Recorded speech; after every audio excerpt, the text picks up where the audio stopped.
जय श्री कृष्ण दोस्तों। आज आप सभी को मैं बताने वाली हूँ, आपको एक ऐसी अद्भुत कथा सुनाने जा रहे हैं जो केवल कथा नहीं बल्कि भक्ति, रहस्य और भावनाओं से भरी हुई है। जन्माष्टमी का पावन पर्व आते ही हमारे हृदय में एक प्रश्न बार बार उठता है। जब श्री कृष्ण का जन्म मथुरा की ठंडी और अंधेरी जेल में हुआ तो फिर खीरी में जन्म मनाने की परंपरा क्यों है? इसके पीछे कौन सा रहस्य छुपा हुआ है?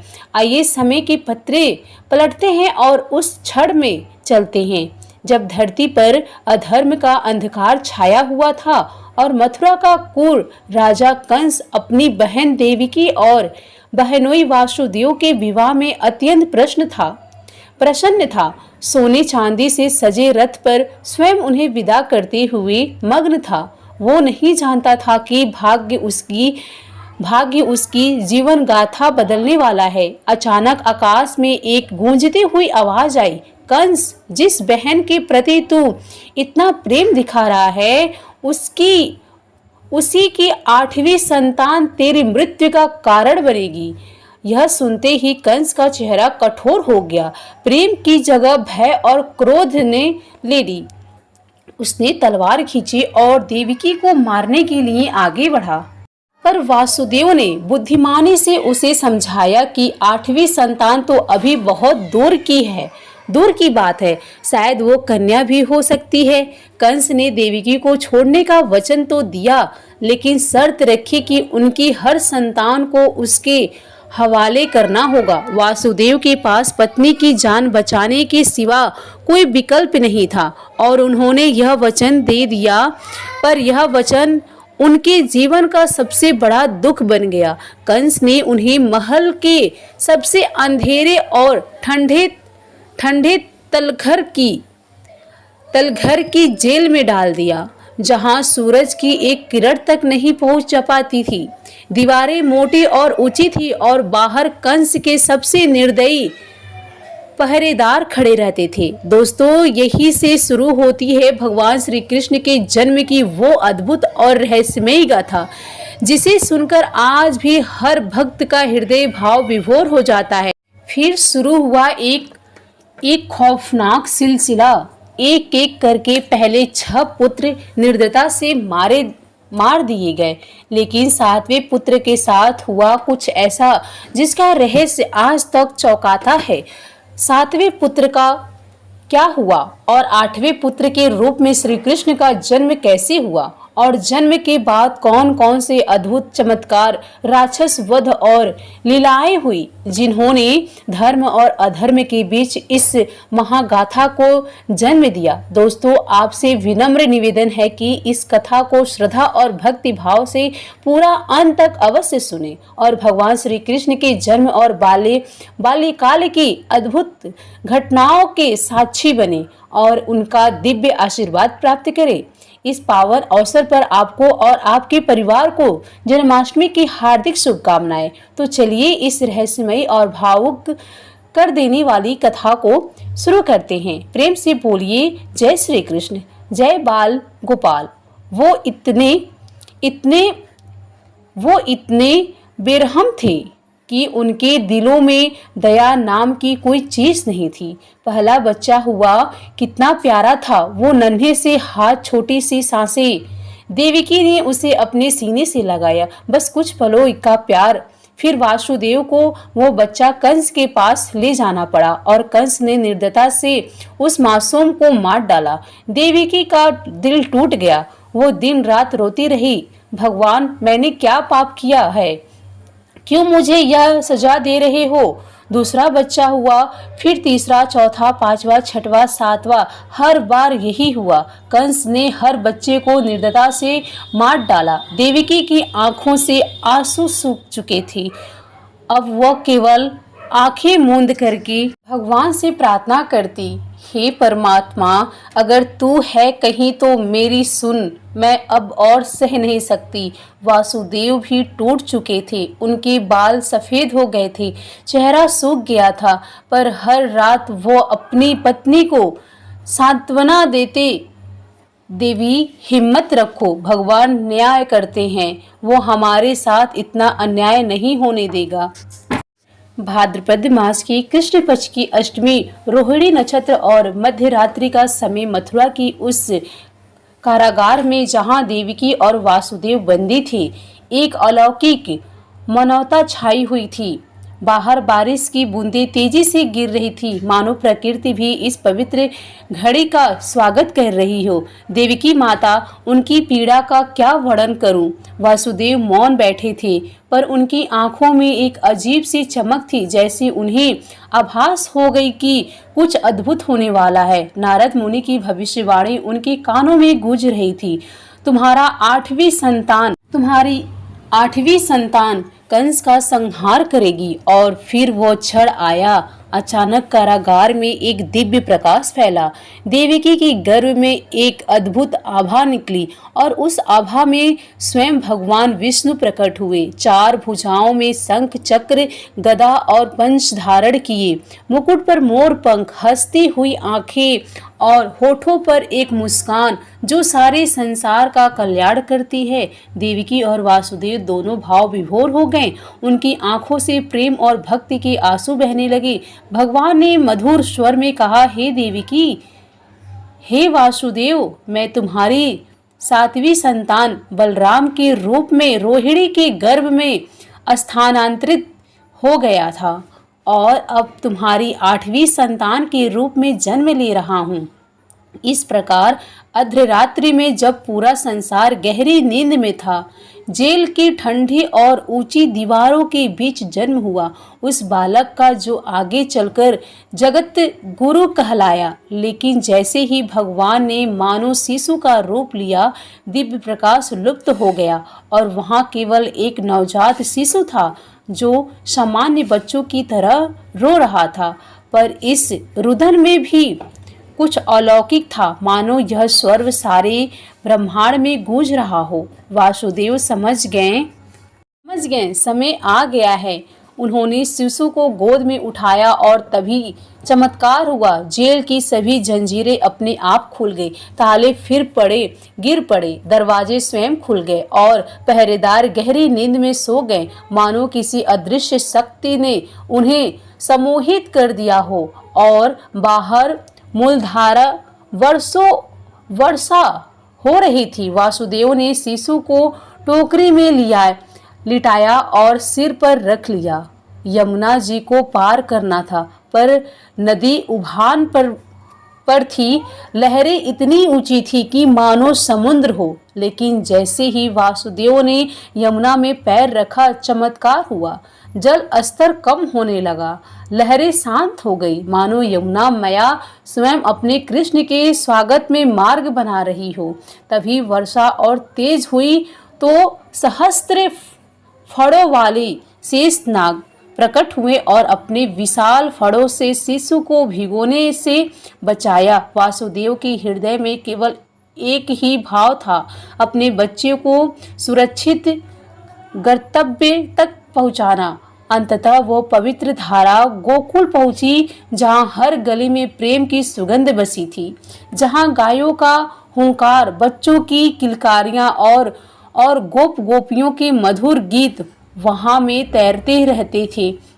वहीं रहते थे नंद बाबा और यशोदा मैया। नंद बाबा जो केवल एक ग्वाला नहीं थे, बल्कि पूरे गोकुल के मुखिया थे, दयालु, न्यायप्रिय और सबके प्रिय। यशोदा मैया का वर्णन करना तो सूर्य की रोशनी को दीपक से दिखाने के समान है। प्रेम की साकार मूर्ति थी वो। गोकुल की हर महिलाएं उन्हें माँ कहकर पुकारती थी।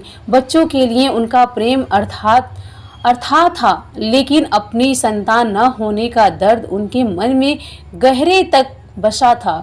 उसी रात जब वासुदेव यमुना पार करके गोकुल पहुंच रहे थे, यशोदा मैया के गर्भ से भी एक कन्या का जन्म हुआ। वो कन्या योगमया भगवान की दिव्य शक्ति का रूप। वासुदेव नंद बाबा के घर पहुंचे और अजीब बात यह थी कि जब वे वहां गए तो सारे पहरेदार सो रहे थे, दरवाजे खुले थे और यशोदा मैया गहरी नींद में थी। उन्होंने अपने कृष्ण को यशोदा के पास सुला दिया और उनकी नवजात कन्या को अपने साथ ले गए। जब वासुदेव वापस मथुरा पहुँचे तो फिर वही चमत्कार हुआ।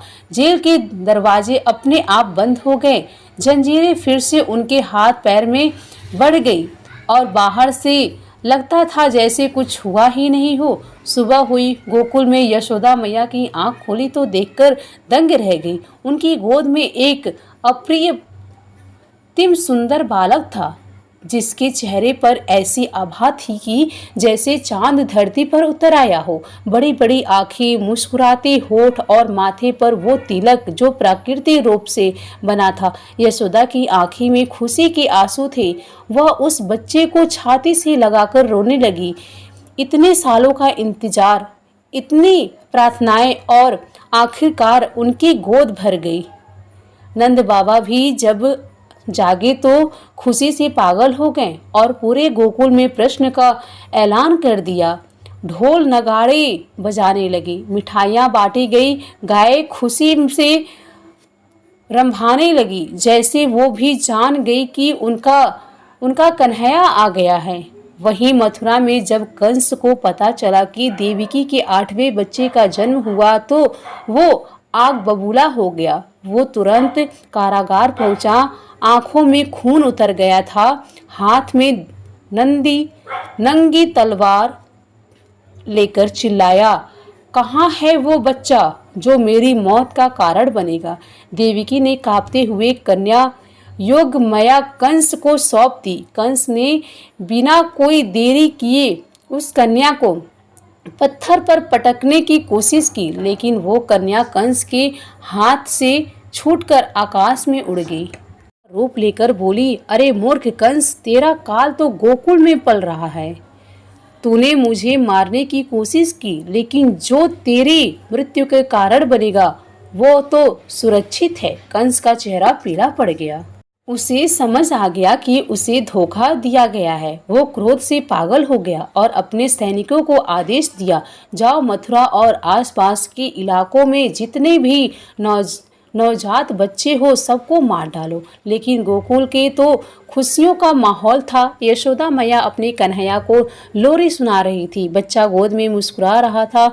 उनकी मुस्कान देखकर यशोदा का दिल भर आता था। और फिर शिशु हुई वो लीलाएं जो आज भी पूरे संसार को मोहित करती है। जब कन्हैया भूखा होता तो गाय खुद ही उसके पास आती।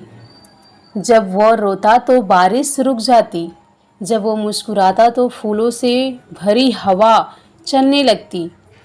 नंद बाबा अक्सर कहते, यशोदा, यह बच्चा कोई साधारण नहीं है, इसमें कुछ तो दिव्यता है। लेकिन यशोदा हंसकर कहती, सभी माताएं अपने बच्चों को खास समझती हैं। हमारा कन्हैया भी हमारे लिए भगवान के समान है। पर वो नहीं जानती थी कि उनका ये कहना कितना सच था। कंस जब अपने सैनिकों से हार गया तो उसने राक्षसों की मदद ली। सबसे पहले उसने पूतना राक्षसी को भेजा, जो एक खूबसूरत महिला का रूप लेकर गोकुल पहुंची। उसने अपने स्तनों में जहर लगाया था और योजना बनाई कि दूध पिलाने के बहाने कृष्ण को मार देंगे। यशोदा मैया उस समय घर में नहीं थी। पूतना ने मौका देखकर कृष्ण को उठाया और दूध पिलाने लगी। लेकिन कृष्ण ने केवल दूध नहीं पिया, बल्कि उसकी सारी जीवन शक्ति खींच ली। पूतना का असली राक्षसी रूप सामने आ गया और वो चिल्लाते हुए मर गई। उसका शरीर इतना बड़ा था कि कई मील तक फैला उठा।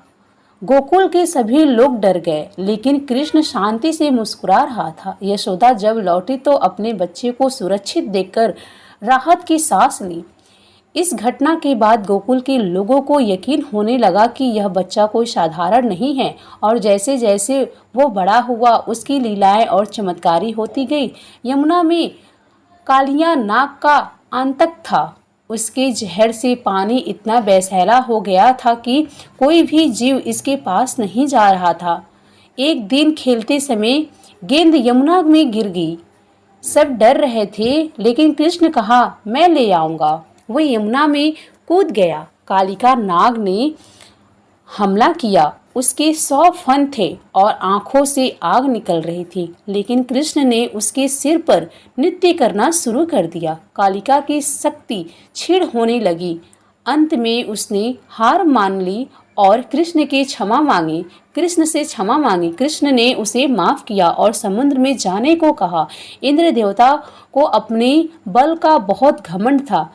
जब गोकुल के लोगों ने उसकी पूजा छोड़कर गोवर्धन पर्वत की पूजा शुरू की तो वो नाराज हो गए और भयानक बारिश तूफान भेजा। गोकुल में चारों ओर पानी पानी था। लोग डरे हुए थे। तब कृष्ण ने कहा, डरो मत, मैं हूं ना।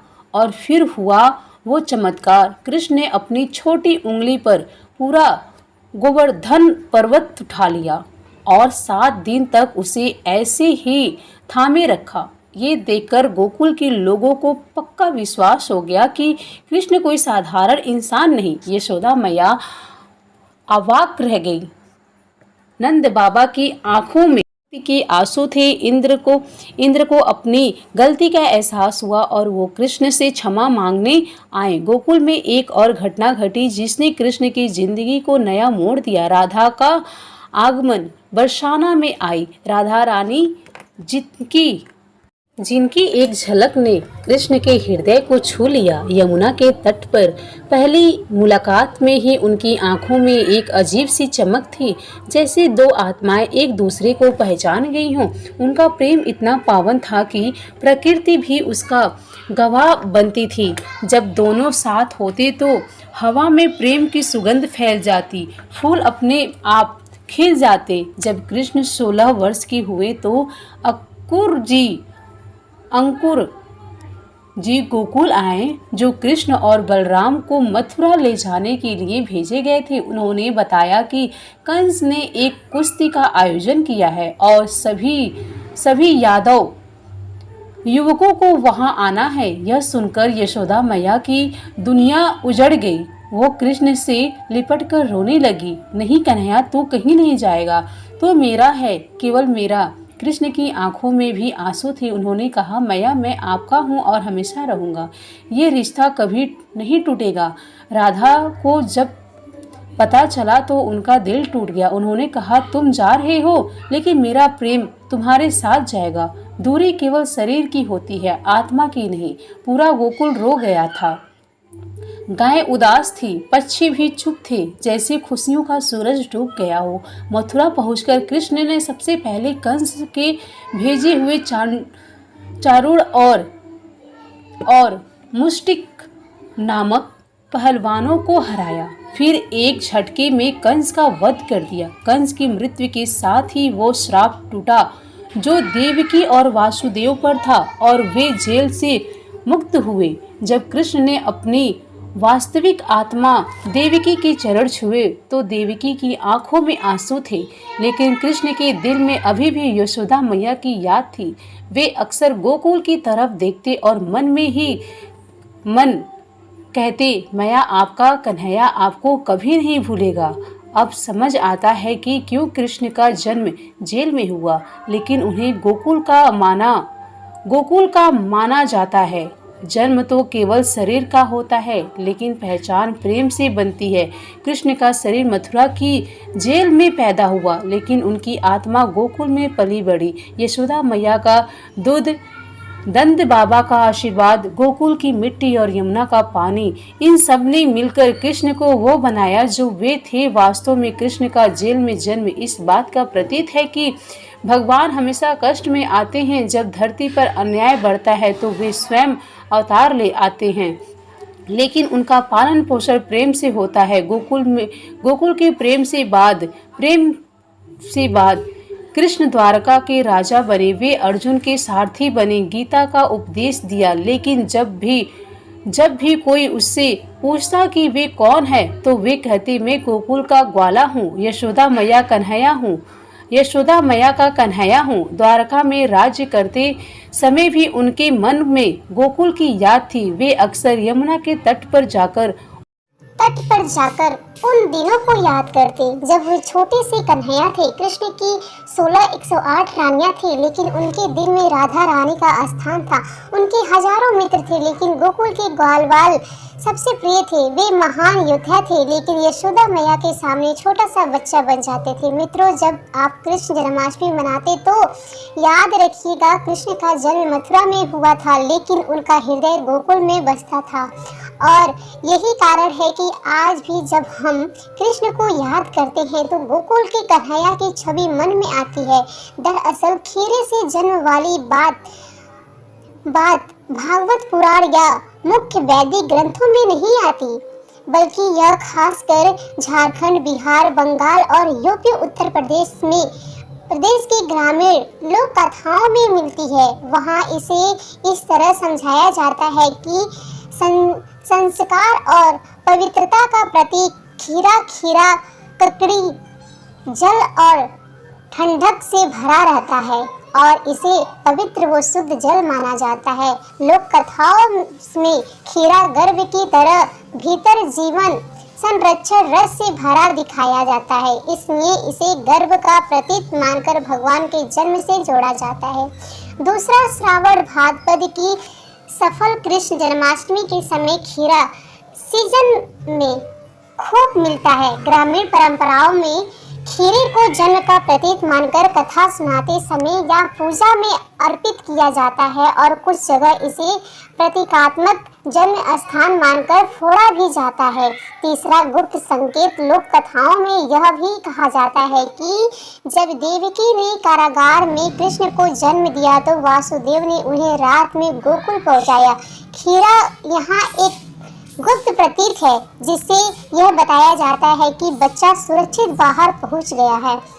चौथा, धार्मिक नाटक लीला में प्रयोग कुछ जगहों पर जन्म की झांकी में बच्चे को खीरे के भीतर से निकालते हैं ताकि यह दिखाया जा सके कि जन्म अलौकिक और दिव्य है, न कि सामान्य मानव जन्म की तरह। सीधे शब्दों में खीरे से जन्म का मतलब ये नहीं कि वास्तव में कृष्ण खीरे से पैदा हुए, बल्कि यह लोक स्वरूप है, एक पवित्र शीतल जल से भरा जीवन का पात्र जो सुरक्षित और निष्कलंक जन्म का प्रतीक है। दोस्तों, यह थी श्री कृष्ण के जीवन की अद्भुत कथा, जहां धर्म ने अधर्म पर विजय पाई। अगर आपको ये कथा पसंद आई हो तो इस वीडियो को लाइक करें, अपने दोस्तों और परिवार के साथ शेयर करें और हमारे चैनल को सब्सक्राइब कर लें ताकि आपको ऐसी ही और रोचक और कथाएं मिलती रहें। अपने श्रद्धा भाव को कमेंट सेक्शन में जय श्री कृष्ण लिखकर प्रकट करें। इस कथा को अंत तक सुनने के लिए आपका दिल से धन्यवाद।